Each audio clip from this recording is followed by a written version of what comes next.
right, let's dive in. So climate change, it's already having significant impacts on our ecosystems, economies, and communities.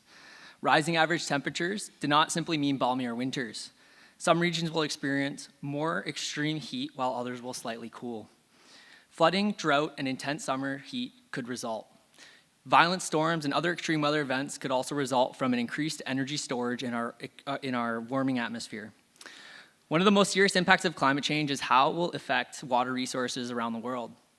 Water is intimately tied to other resources and social issues, such as our food supply, our health, our industries, transportation, and ecosystem integrity.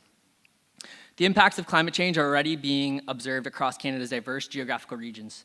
Canada's forests are expected to be among the most vulnerable in the world to climate change.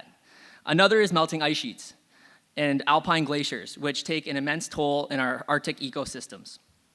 These threats are expected to have a major effect on world's economy.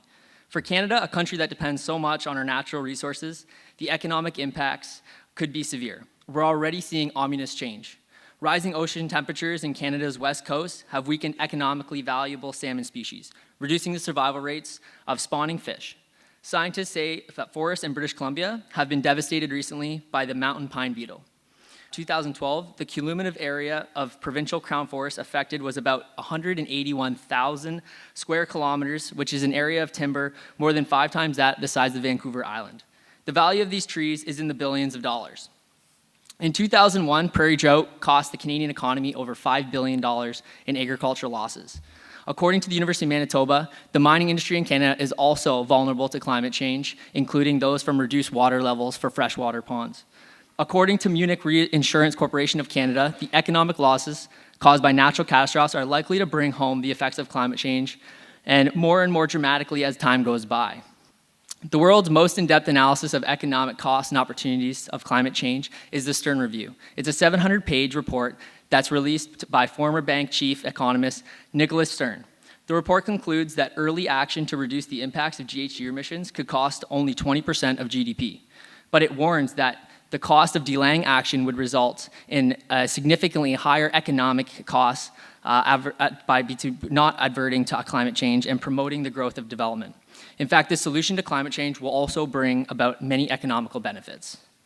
Emissions from agriculture and the extraction of forest resources accounted for about 10% of Canada's emissions in 2014, and they're not projected to significantly change by 2030. Agriculture, soil, and forests also absorb and store carbon. The emissions or removal from carbon sinks can fluctuate with natural disturbances, but there are still a number of actions that can increase carbon storage and reduce these emissions. Forests, wetlands, and agriculture lands across Canada will play an important natural role in a low-carbon economy by absorbing and storing atmospheric carbon.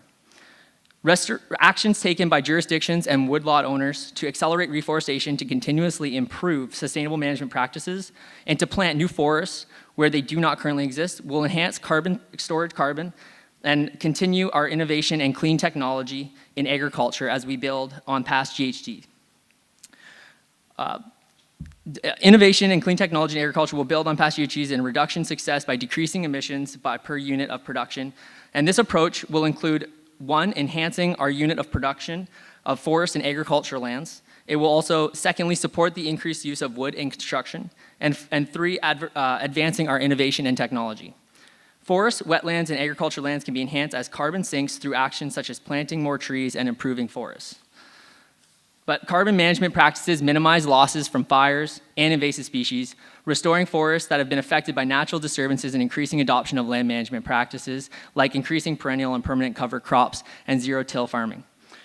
Protecting and restoring our natural areas, including wetlands, and can also benefit from biodiversity and maintaining or enhancing our carbon storage practices.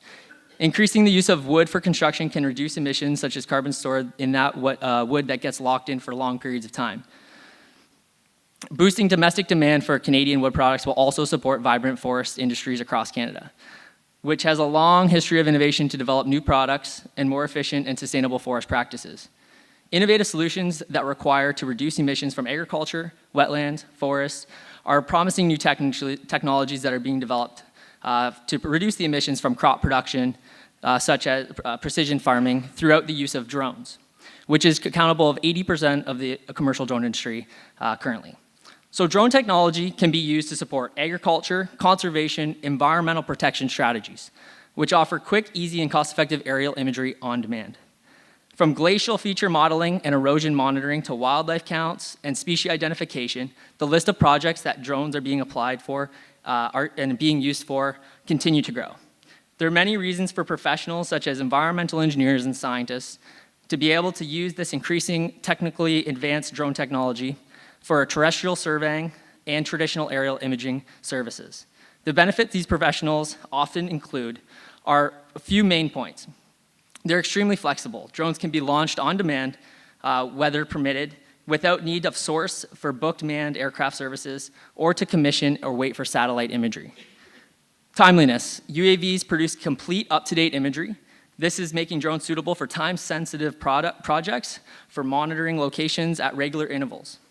Efficiency. Unlike traditional surveying techniques, using a drone is fast and it requires minimal staff.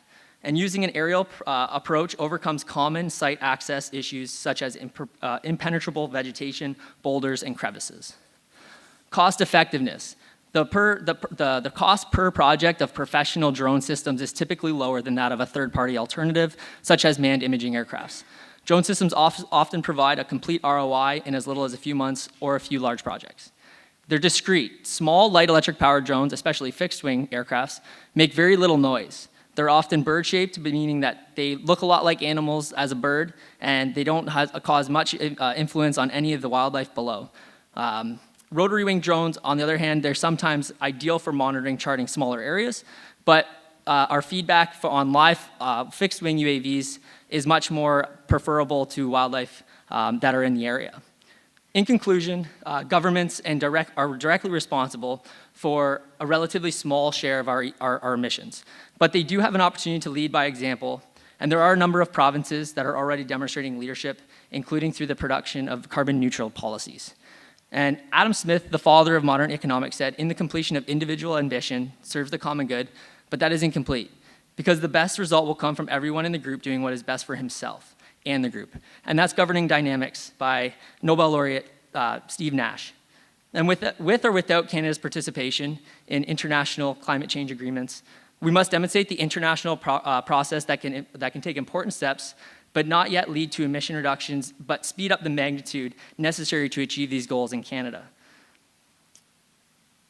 The corporations can make a significant impact and significantly reduce the emissions by increasing energy efficiency, investing in research and development, and insisting on emission reduction from suppliers.